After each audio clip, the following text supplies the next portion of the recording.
Okay, so if you look at this, okay, this is kind of a picture of that, right? This is the historic prairie. It's kind of a view of what it looked like hundreds of years ago and even thousands of years ago.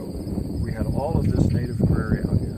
And what did we used to have grazing? Buffalo, right? Or bison. So that historically, way back, that's what was out here grazing, were bison. Okay? Because we don't have bison anymore, now what do we use?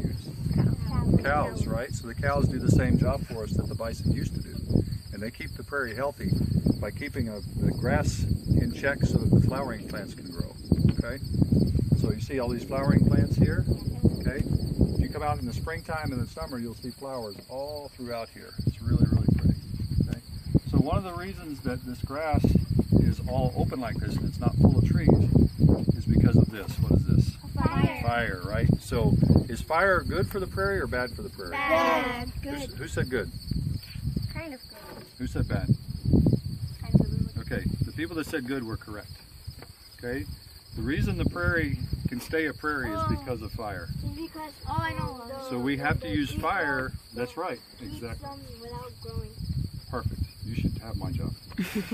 So the fire keeps the trees from invading the prairie and taking over the prairie. Okay. So the reason you see trees in so many places now, like as soon as you leave the refuge, you're going to see trees everywhere. The reason you see trees everywhere now is because we don't burn anymore. Okay. But here on the refuge, we do burn, and we burn all this prairie that you see gets burned every 4 years. Okay. So we burn like over 2,000 acres a year out here, which is about pretty much everything you can see. And that's what keeps the trees down. The fire off? Well, we let the fire burn itself out, okay? So we set it off of like the edge of a road, and then it might go down to the creek, and it's not going to cross the creek, so it'll go out. Okay? So when it burns all the fuel that it has, then it goes out by itself.